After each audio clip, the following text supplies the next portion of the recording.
Oh, a microphony. And a phony at the mic. Quiet, numbskulls, I'm broadcasting. The Doctor of Discernment is now online. You know, much like my show, in that it's a local reaction to things that are happening on a federal level. Dispensing a daily dose of common sense. No prescription required. Wow, do I have a boatload of stuff for you, from the crazy to the absurd. Let's start getting into it because, I mean, it is bizarro world out there. And I say, if it's obvious to me, should be obvious to everybody. Oh, wow. Who could have seen this coming? This is the Fourth Hour with Greg Belfrage. Hold on to your butts. Broadcasting from my basement bunker beneath KELO Radio. Welcome to the Fourth Hour of the Greg Belfrage Show. Hey, it is so great to have all of you along this morning. President Trump, busy on Truth Social here the last few hours. The president said any country, this is about an hour ago, President Trump said any country that wants to play games with the ridiculous Supreme Court decision, especially those that have ripped off the U.S. for years and even decades, will be met with a much higher tariff and worse than what they just recently agreed to. Buyer beware, President Trump says. And then he went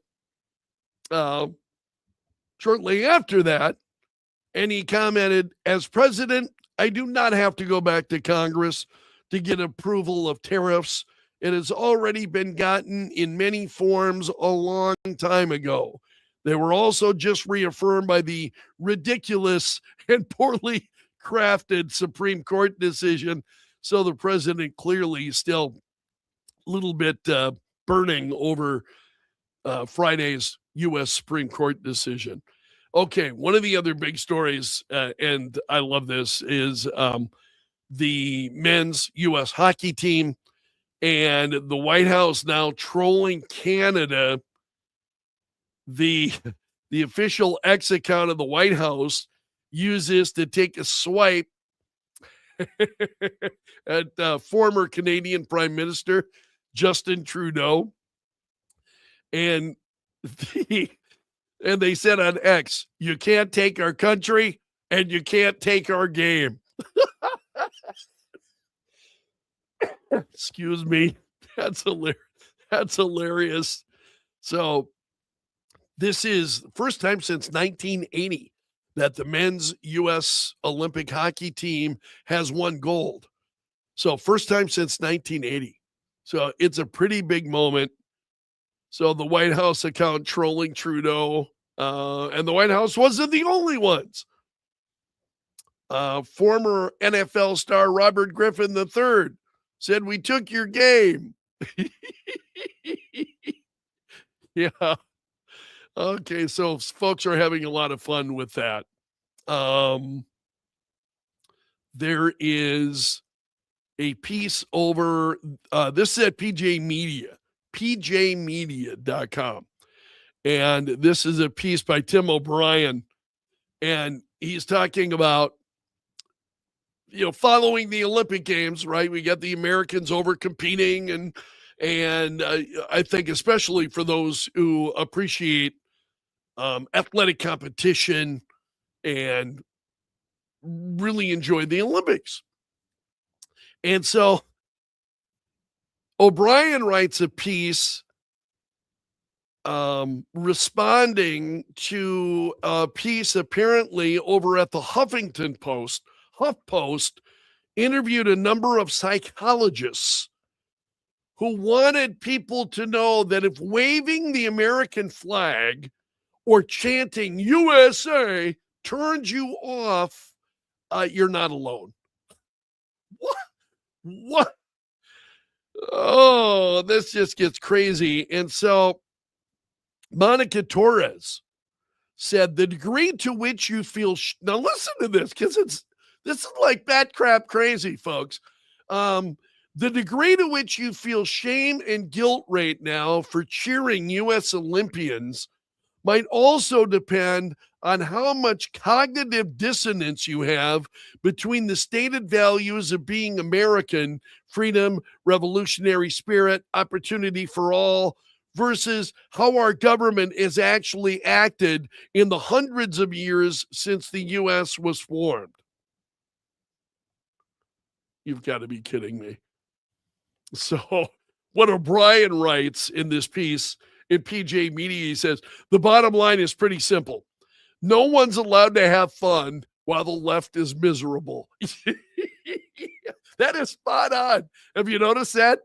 They get sore. You have people out there, and it started out, some of it was reaction to Kash Patel, and then because Kash Patel was cheering on the hockey squad, he was there, and he was in the locker room, had been invited to be there. So he's in the locker room, and he's, clearly enthusiastic about it. And then you get the gloom and doom crowd that comes along. Oh, how much is this costing the American taxpayer? Did any one of those people ever give a crap how much the federal government was spending when Joe Biden was in the White House? I mean, I don't know, Kash Patel, how that trip was funded, but it never even occurred to me to ask, and it's just incredible. But I think Tim O'Brien is right. No one's allowed to have fun while the left is miserable, and it will stay miserable until Trump leaves office. And I would make the argument, no, they'll be miserable that's a permanent condition. Even they may grow more quiet at times, but they will be miserable. There's just, he says, nothing gets under a leftist skin like seeing conservatives as happy warriors, doing their jobs, doing them well, having fun doing them. Absolutely right. Absolutely right. It's a great piece at PJ Media. All right. Also this morning, I'm just going to share this briefly. There's a great, and I found the cartoon. This is by Margolis and Cox. It's a political cartoon, and it's the mayor of New York City, Zohran Mamdani, right? He is with a dunce cap, blue dunce cap on his head, saying, Margaret Thatcher said, and then he's writing it on the board. The trouble with socialism is that eventually you run out of other people's money. Yeah, exactly right. That's the trouble with socialism. Eventually you run out of other people's money. That's Also, the New York Post editorial board. We talked about this last week. And this is a subject that we've talked about a number of times before. Should the U.S. ban kids under 16 on social media? And the New York Post editorial board has written a piece. And they say it's time for Congress and the White House to get serious about banning social media for kids under 16 and empower parents to say, no, it's illegal. Australia has done it. Other countries are looking at it. Laura Trump just told Miranda Devine of the New York Post that the president is taking an interest in the toxic impact of Instagram, TikTok, etc. on America's youth. The reasons are obvious. It's not just the hours burned, at least 20 hours a week for the average teenage girl. But the mental health impact, if you don't know about that, it's out there.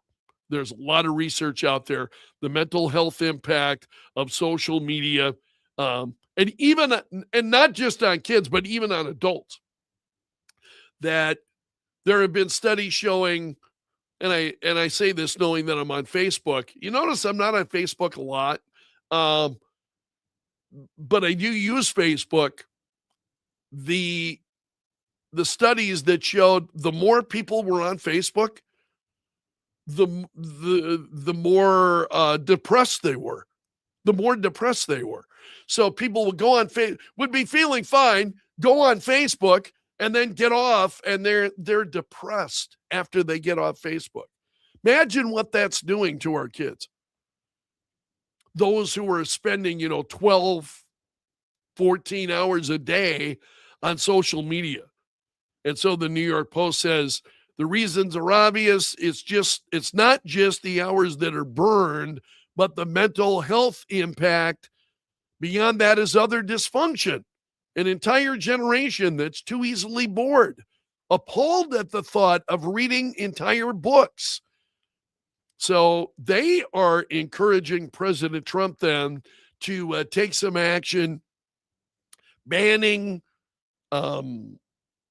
kids under 16 from social media. Generally, I'm not. It's bans, and I'm going to withhold judgment on that as to whether or not, but it totally makes sense.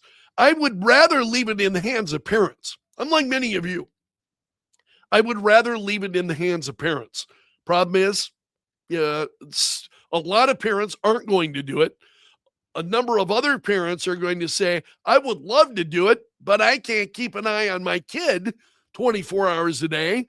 I got to work, and I'm out there and I'm trying to do what I can. I'm trying to raise my kids. So I'm trying to keep them off social media, but I can't be there every moment of the day.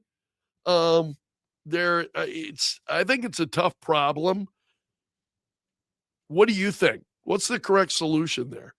If you've got comments, share them with me. I would love to see them in the comment section as to what you think the right approach would be to that. I think, and the New York Post editorial board touches on this. They say banning smartphones in school has been a good start. Plenty of parents are now cracking down as they realize kids should not be on social media at all, but it's not enough. And then they go on and talk about holding big tech accountable. That's not enough, that we need to do more in order to have some impact on this problem. I think, can we all agree it is a problem? So what's the correct thing to do? There's going to be disagreement. There is on everything anymore. We don't agree on anything, do we? So there's no agreement, but clearly it's a problem. And I agree with the New York Post. And they say, of course, no ban will be perfect, but it's illegal, gives parents a way out of arguments over how unfair they are in limiting screen time. And we need to have a national discussion on this. I totally agree. We do need to have a national conversation about what's going on. You have Meta CEO Mark Zuckerberg, who was testifying last week in a case that he is facing. Some of the other social media companies settled with that young woman rather than go in and, be part of that case. But how do you handle it? Admittedly, it's a problem. Should the U.S. ban then for those who are under 16? Do you ban social media for those under the age of 16? It's an interesting proposal, and I welcome your thoughts. Share your comments with me, whether you're on Facebook, YouTube, X. I love hearing from you. Drop me an email anytime, greg.belfrage@kelo.com. And I'm going to leave it there for today. You have made it to the end of the video, so you are part of my gallery of champions. Special salute to the Bunker Brigade. Those are the folks that are on YouTube commenting each and every day. I've been running out of steam here. If I am not begging you to become a subscriber of the Greg Belfrage Show on YouTube, then a lot of folks just don't subscribe. Oh, and then I say that, and I picked up, in the last few minutes, I picked up an additional subscriber. I haven't had anybody for nearly about a week, I think, since I had any new subscribers. So thank you to whoever that was. If you are not a subscriber of mine on YouTube, please consider becoming one. I would really, really appreciate it. I'm not going to ask anything else of you. Just be a part of our conversation. Share your thoughts with me. Engage, think, and I'm glad for you. So let's leave it there until tomorrow. Until then, my friend, I'm underground and gone.